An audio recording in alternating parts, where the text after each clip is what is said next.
I recently took a visit to the Pigeon shrine, which is presumably where you go when you need to pray for something to receive a fecal makeover. There was a sad-looking office chair lurking among the benches, looking like a council of ghosts. But, more importantly, they've got ornaments galore, lined up precariously on every single surface that can accommodate them. Then there's the rabbit shrine, a more popular sibling to the pigeon shrine, and likewise it's covered in a smattering of little bunnies. It led me to wonder why ornaments like these have such a strong appeal to the Japanese. The obsession with gacha toys and anime figurines and Disney merchandise is pretty well documented. But there's an interesting offshoot in the form of what people display outside their houses. It's nice to see the personal touches. Some try really hard with their potted plants and their fish ponds and their dwarves. Others are less diligent, preferring to display, well, nothing. It's a far cry from the traditional image of Japanese gardens, which are immaculately pruned and maintain a reputation for world-class beauty.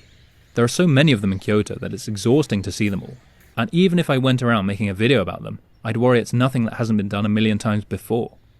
Even the celebrity gardener Monty Don's gone and done it. But many houses here don't have a back garden. This is all the space that they have to display anything at all. Household front gardens are direct expressions of individuals unbound to such somber tradition. Real fish, too much hassle? Who cares? Plastic it is. Want your statement piece to just be a big dog? Go for it. You do you, Scooby-Doo.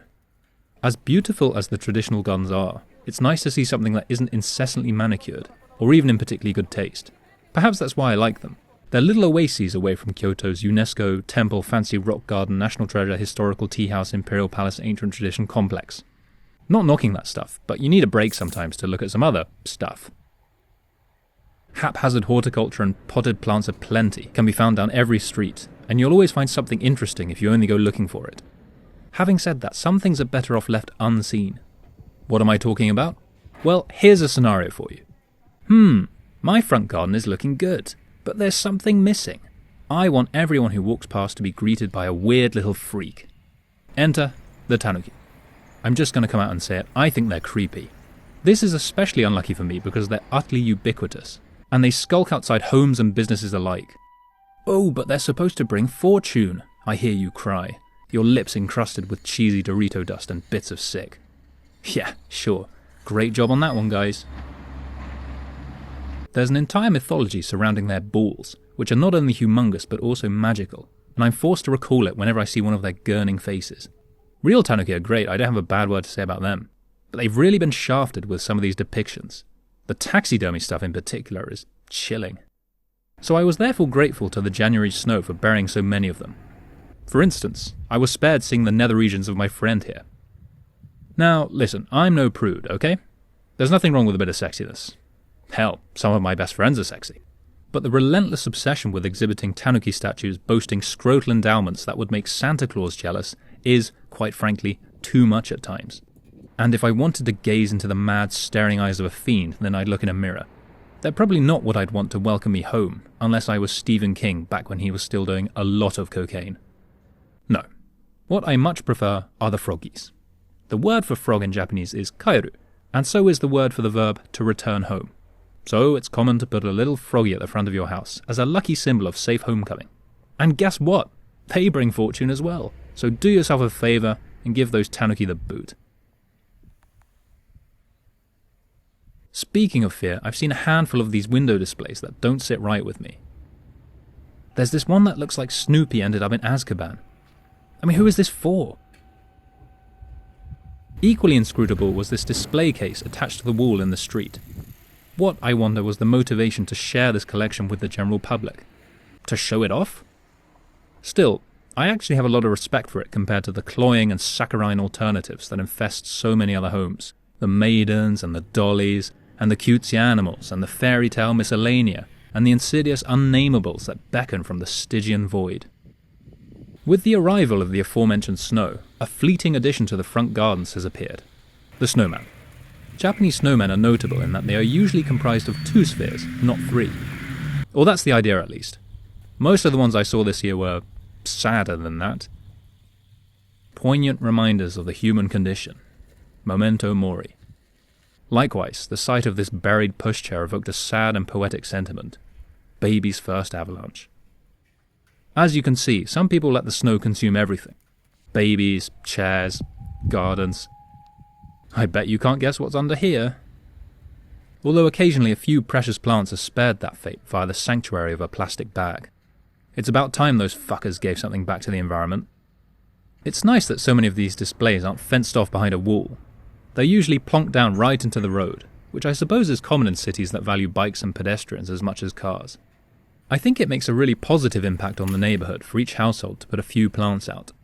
A small effort on the part of the individual is communally beneficial, and it's a far cry from my front garden in London growing up, which had crisp packets thrown in it every day by the kids walking past to school. I remember it very clearly. They were space raiders. If only we had been as well defended as this house, which is inexplicably blockaded by flowers. And what is that, broccoli? Sure. That'll keep the kids away. There are, of course, plenty of streets where you'll see nothing at all, or abandoned front gardens, or even just a great big mess, which is relatable, as I seem to remember killing every plant I ever owned inadvertently. I know that you're not supposed to judge a book by its cover, but that saying has never stopped anyone. I myself was furious when the beloved Spook series changed its design from the old style to the generic dark fantasy version. The publishers should have talked to the tanuki about growing some balls. Anyway, there are innumerable places that need some love and attention, although propping a garden gnome in front of something like this is only going to make it look more like a serial killer's dungeon. But the thing I actively dislike are the water bottles, dispersed among the plant pots like soldiers. But they're not just among the plants, they're everywhere, often trussed against a telephone pole. It looks really ugly, and I don't understand why it's so prevalent here. Anyway, I can feel a big rant coming on, and that's beyond the scope of this video, but at some point I'm going to talk about them at length, because believe me, there's a lot more where that came from. You know what does cheer me up? Bonsai trees. This house had a whole exhibition of them outside. The next step is to combine them with Warhammer figurines for a truly immersive tabletop gaming experience. I'm also a fan of kokidama, ornamental plants sprouting from moss balls. In fact, miniature mosstopias are never far away, and I've always enjoyed the Japanese appetite for moss. You can even buy marimo, aquatic moss balls which are actually algae, at the home store. I've seen the rose gardens here in full bloom, thousands of flowers jostling for attention, but I can't help but find the quiet allure of moss more enchanting. It evokes a sense of time, mystery, and trek. Then you have the guardian lion dogs in stone, which to this day I associate with eating at a Chinese restaurant called the Bay Village, which has now been shut down as it was engulfed and taken over by the pub hotel next door. Some guardians. But I digress. The lion dogs are the ultimate ornament, the equivalent of a shiny Yu-Gi-Oh card, and they automatically make a location look a lot cooler. And as much as I fear the tanuki, you can often find a pleasant little character hiding among the foliage like an Easter egg. Who isn't a fan of, the seven dwarves?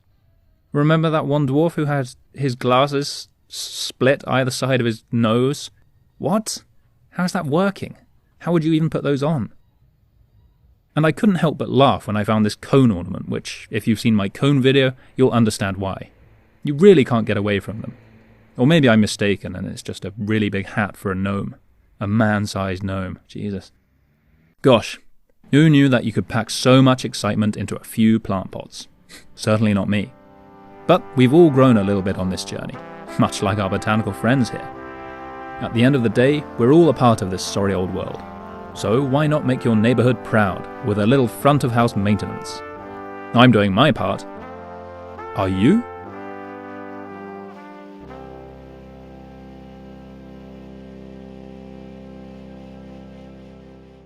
Thanks for indulging me. I know it's been a while since my last video. I went back to the UK for a bit in December. I don't know exactly what I'm doing with this channel. At this point, it's just rambling about whatever I feel like, and only a fool would treat this content as educational. But I do have a bunch more things planned that I want to talk about, and I'd be honoured if you stuck around to watch them, perhaps during a particularly grueling bowel movement. I plan to be back sooner rather than later, so until then, thank you, good night.